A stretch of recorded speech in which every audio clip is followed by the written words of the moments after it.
ఇప్పటి వరకు ఎవరు ఎక్కినా జీవించి ఉన్న మనుషులు గాని ఎవరూ లేరు. ఆ పర్వతం పేరు మౌంట్ కైలాస్ పర్వతం. ఎంతోమంది క్లైంబర్స్ ఎక్కడానికి ప్రయత్నించారు, కానీ వాళ్ళ వల్ల కాలేదు. అంతేకాదు, వాళ్ళు ఏదో విధంగా మరణించారు.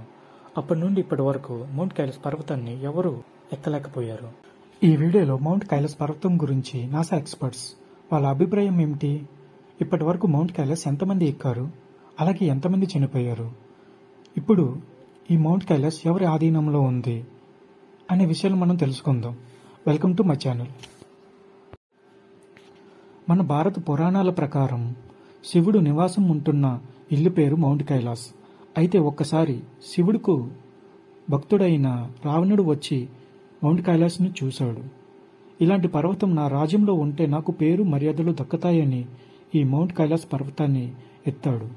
ఇది చూసిన శివుడు చాలా కోపానికి గురై ఆ రావణుణ్ణి ఈ మౌంట్ కైలాస్ పర్వతం కింద బంధించి ఉంచాడు. అయితే రావణుడు శివుణ్ణి శరణు కోరగా వదిలిపెట్టాడు. శివుడు రావణుడితో ఈ విధంగా అన్నాడు: ఈ పర్వతం సృష్టిలో ఉన్న జీవులను జీవించి ఉంచడానికి అవసరమైన ప్రకృతిని ఏర్పాటు చేస్తుంది. అలాగే ఇది నా నివాసమని చెప్పాడు. ఈ పర్వతం నాశనం చేయాలని ఆలోచన ఉన్నవారు, లేక ఎదుటి వాళ్ళని మోసం చేయాలని ఆలోచన ఉన్నవారు ఎప్పటికీ ఈ పర్వతం ఎక్కలేరు. అలాగే ఈ పర్వతం ఎక్కే ప్రయత్నం చేసిన వాళ్ళు మరణించక తప్పదు అని రావణుడితో చెప్పి విడిచిపెట్టాడు. నాసా ఎక్స్పర్ట్స్ ఈ మౌంట్ కైలాస్ని ఫొటోస్ తీసి చూడగా ఈ పర్వతం మీద ఓం అనే అక్షరం మరియు ఈ పర్వతం చూడడానికి శివుడు ఆకారంలో ఉన్నట్లు గుర్తించారు. అలాగే ఈ పర్వతం భూమికి సెంటర్లో ఉన్నట్లు, ఈ పర్వతం హై ఎలక్ట్రిక్ మ్యాగ్నెటిక్ ఫీల్డ్ కలిగి ఉన్నట్లు గుర్తించారు. ఈ పర్వతం సాధారణ పర్వతం కాదని, ఈ పర్వతం దగ్గర ఎప్పుడు 7 రంగులతో ఆకాశం వెలుగుతుండడం, అలాగే ఉన్నట్టుండి క్లైమేట్ చేంజ్ అవ్వడం, ఇవన్నీ కనిపెట్టిన నాసా ఎక్స్పర్ట్స్ ఇక్కడ ఏదో మిస్టరీ ఉందని స్టేట్మెంట్ ఇచ్చారు. టిబెట్కు చెందిన మిల్లారప్ప అనే బౌద్ధమత గురువు ఈ మౌంట్ కైలాస్ పర్వతాన్ని ఎక్కి వచ్చాడని టిబెట్ వాసులు నమ్ముతున్నారు. అలాగే ఈయన తన మత గురువులతో కొన్ని రహస్యాలను చెప్పాడు. అందులో ఒకటి ఈ మౌంట్ కైలాస్. ఈ పర్వతం ఎక్కిన తర్వాత వేరొక లోకానికి దారి ఉందని చెప్పాడు. 1926లో ఇంగ్లాండ్కి చెందిన మౌంటైన్ క్లైంబర్స్ ఈ మౌంట్ కైలాస్ పర్వతాన్ని ఎక్కడానికి వచ్చారు. ఒకరి పేరు రట్లెజ్, ఇంకొకరి పేరు విల్సన్. వీళ్ళిద్దరూ కలిసి మౌంట్ కైలాస్ పర్వతాన్ని వేరువేరు మార్గాల నుంచి ఎక్కడానికి ప్రయత్నించారు. కొంత దూరం ఎక్కిన తర్వాత వాళ్ళకి ఉన్నట్టుండి క్లైమేట్ చేంజ్ అవడం వల్ల వెనక్కి తిరిగి వచ్చేశారు. అలా కొన్ని రోజుల తర్వాత ఈ మౌంటైన్ ఎక్కడం చాలా కష్టమని అభిప్రాయం పడి వెనక్కి వెళ్ళిపోయారు. ఆ తర్వాతి సంవత్సరంలో వీళ్ళిద్దరూ చనిపోయారు.